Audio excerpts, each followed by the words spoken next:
Joining us now is House Majority Whip California Congressman Kevin McCarthy. Good morning to you, Congressman. Good to have you here this morning. Thanks for having me. So this is the briefing I imagine you expected you would have before this happened, right?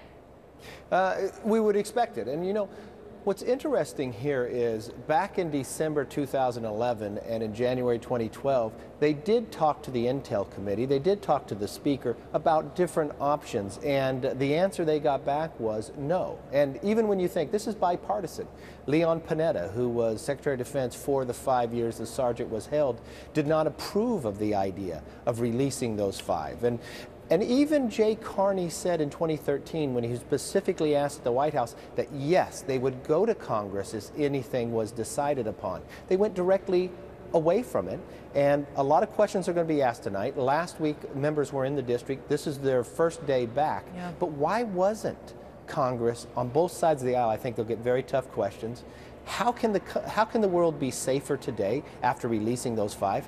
And now we're hearing maybe money and ransom was paid as well. Yeah, I want to ask you about that, but I want to go back first to the reason that has so far been floated out there for why you all were not brought into the loop, and that is first that there was a huge health concern. Susan Rice said we didn't have 30 days. His health was in such dire condition, essentially. She said we didn't have 30 days. Chuck Hagel said we had to get him out to save his life. Now we're hearing that there was concern, according to John Kerry, that he was going to be even beheaded, that his life was in danger through torture and threats from the Taliban. You know, what do you expect to learn on that front? Because what we're hearing is that's the reason that you couldn't be consulted. Well, you know what's interesting? They don't go consult all of Congress. All they have to do is consult with the Intel Committee and with the leadership, the Speaker. That's a few phone calls to make. That's a small meeting. They were able to meet. Why do you think those calls weren't made, Congressman?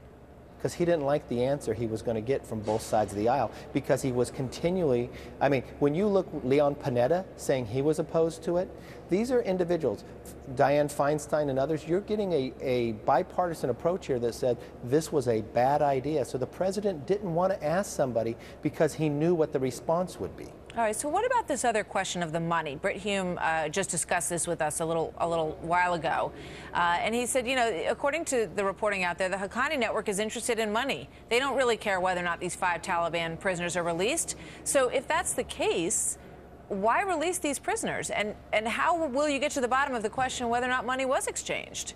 Well, I would never support releasing those prisoners because the world is not as safe today. And I think we'll see this years to come. These 5 come back into the world and from terrorism and others coming back. These are sophisticated individuals. That's why they were being held.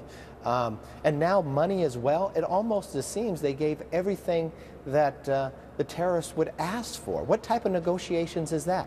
How does that make America safer? But how does that set up America for the future? Now we have a set pattern of this is how America acts. I think there's going to be a lot of difficult questions for the White House from both sides of the aisle today, and we're going to expect answers. Yeah, and unfortunately, we have not been getting them. And do you expect that you're going to get evidence in terms of what was so dire about his medical condition, A, and B, were there new dangers that were present for him? And of course, if there were, that would be a consideration. He was there for 5 years, so there was an urgency that apparently was in place that you all were not made privy to, correct? You know, that's an unacceptable answer because there's very few people that they had to consult with in Congress. The committee itself, the Speaker, the Democratic leader and others. That would not take too long, and if the health was the concern, they can convey that to those individuals. He could have taken the time to do that. They did not want to hear the answer that they've heard before, and they say avoid it. They knowingly know that they broke the law when they went through this. I want to get your thoughts on one other really important issue, and that is the VA, because nobody wants that story to get lost in the shuffle here. What do you expect to come out of that hearing today? Well, we're going to actually pass a bill in the House, and unfortunately, in the House, we have been passing bills for a couple of years. This is not a new problem. The headlines have just come up, so the administration is just now acting. We have more than a half-dozen bills over in the Senate. So you'll find tomorrow we'll pass a bill that allows veterans, if they are past the deadline that the VA sets, it could be 14 days or 30 days, that they can get the care in their own local community. So why wait and break up that backlog? But this is a GAO study that I requested back in 2011. the chairman and I, Miller, had written to Shinseki at the beginning of January 2013 about this. These are problems we have known about, and the House has been working on and passing bills that the administration has ignored for too long. Well, it's a shame, given what we know now, that there wasn't attention paid to that. But do you think that because of these stories that have come out, that you've got the leverage now to get that through the Democratic Senate? I think we do now, but unfortunately, why did we have to wait to the headlines? Why did people have to die, and why did veterans have to be put through this for this to take place? We had the studies beforehand, we knew the facts, and they let the bill sit there. That's wrong. Congressman Kevin McCarthy, thank you very much. We'll look forward to hearing from you on both of these issues. Good to talk to you as always. Thank you.